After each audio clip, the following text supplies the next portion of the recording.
Hello and welcome to another video. I'm Northern Soul Reaper and today I'm going to be doing something a little bit different on the channel. I'm going to be doing an unboxing video for a board game.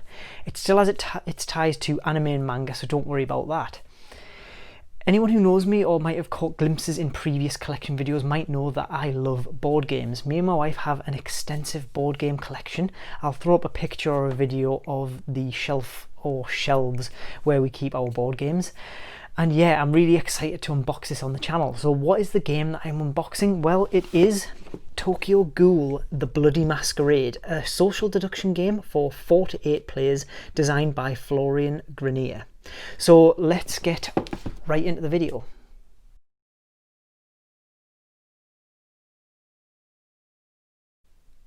Okay, so here we have the box for Tokyo Ghoul, The Bloody Masquerade, designed by Florian Grenier.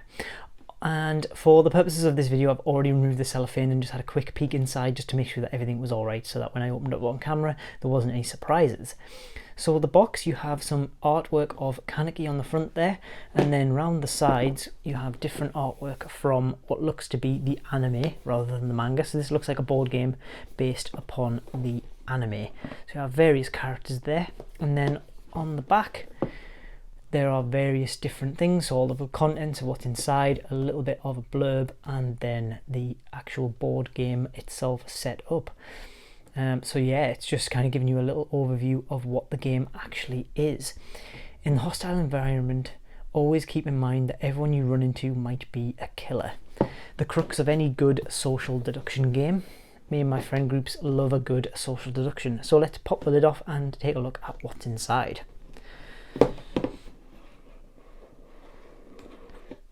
Put that to one side.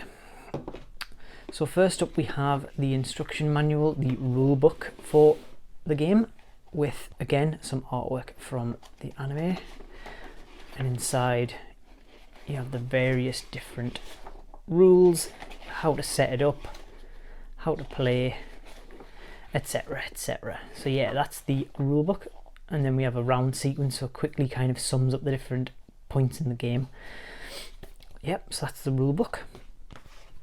And then the next thing that we have is the pop out cardboard tokens for the various parts of the game. And here actually we have all the anime, so this looks like it's licensed at least in the UK by All the Anime or Anime Limited, which is interesting. And we have Don't Panic Games, who are the publisher. So these are various characters within the game. These tokens will most likely be used over some point in the game. So I'll be popping those out and whacking them in some plastic bags.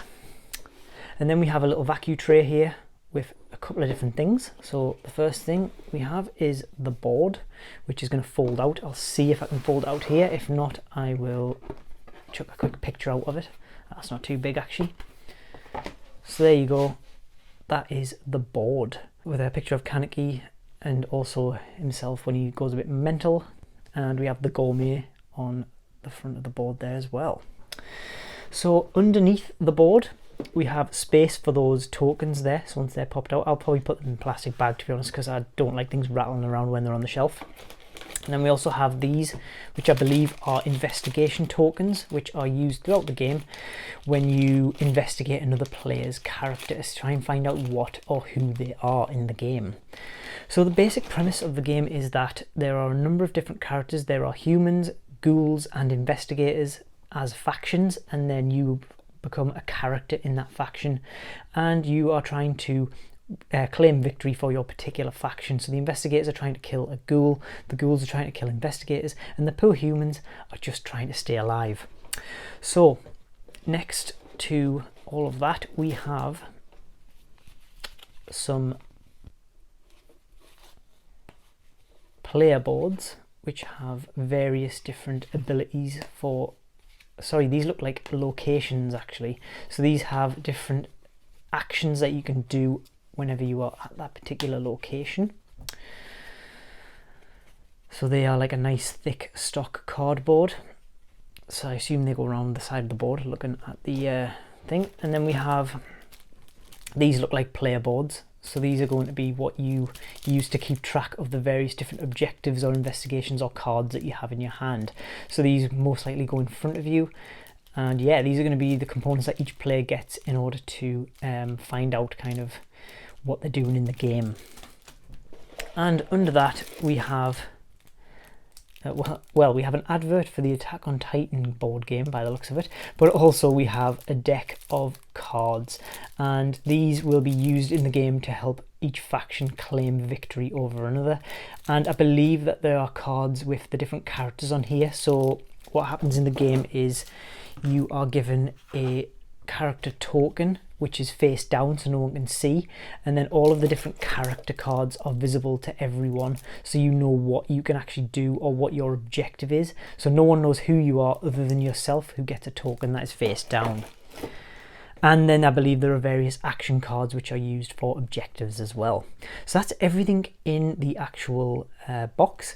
What I'm going to do is I'm going to set it up just as it is in the manual to give you a look at what it looks like on the table as well. So we'll skip to that in just a moment. Okay, so it took up a little bit more room than I was anticipating, so I'll kind of do a shot like this. So we've got various aspects of this board game. We've got some character mats which are for the players, and each of them have 3 dealt cards. I've set this up for a 4-player game. So around the table there's the 4-player mats with some cards that form a hand. Those little tokens there, they are telling them who their characters are. So they're face down at the minute, but if I just flip this up, you can see that this person in particular here is Ken Kaneki, and that corresponds to the Ken Kaneki card that is in the middle. So each of the different characters that are in the game are in the middle, and this tells people what the objectives are for those characters. So once those objectives are met, we can check for a winner, and then it's determined whether that person wins. Some people have to kill a ghoul, some ghouls have to kill an investigator, and vice versa. You also have some suspicion markers, which the amount of which are dependent on how many players there are in the game. And then these are the various locations where people can move to and do various things on the board. For a social deduction game, there's quite a lot going on. A lot of the different games that me and my friends play in particular, they usually are just card games, so there's not much going on in terms of actual board aspects. The one that comes to mind that's a little bit more like this is Secret Hitler, which has a board and various tokens and things to interact with, but a lot of them are more simplistic. So it's going to be interesting to see how the various rules come into play for this board game in particular, and I'm very much looking forward to giving it a go as well with some friends. So there you have it. That is the board set up for Tokyo Ghoul, and you can sort of see how much room it takes up on the table there. And there you have it. That is Tokyo Ghoul, the Bloody Masquerade social deduction board game. I hope you enjoyed this video. It's a little bit different from what I normally do, but I bought this and I really wanted to kind of show what this board game was, and to give people a little look at a board game that is based on an anime that isn't just a Monopoly tie-in. This one in particular has a lot of high quality components. The board itself and the cards are really high quality. As a board game, I'm really excited to see what the mechanics are like. I'm going to give a quick read through of the rules, and hopefully I'm going to be able to get some friends together soon and play this board game, and then I'll maybe do a review for the channel as well if that's something that people want to see. If there's anyone who has this game and have played it, let me know in the comments below what you thought of it. I'm going to hopefully play this and give some more thoughts in a future video, so make sure you look out for that. Thank you very much for watching. I've been Northern Soul Reaper, and until next time, goodbye.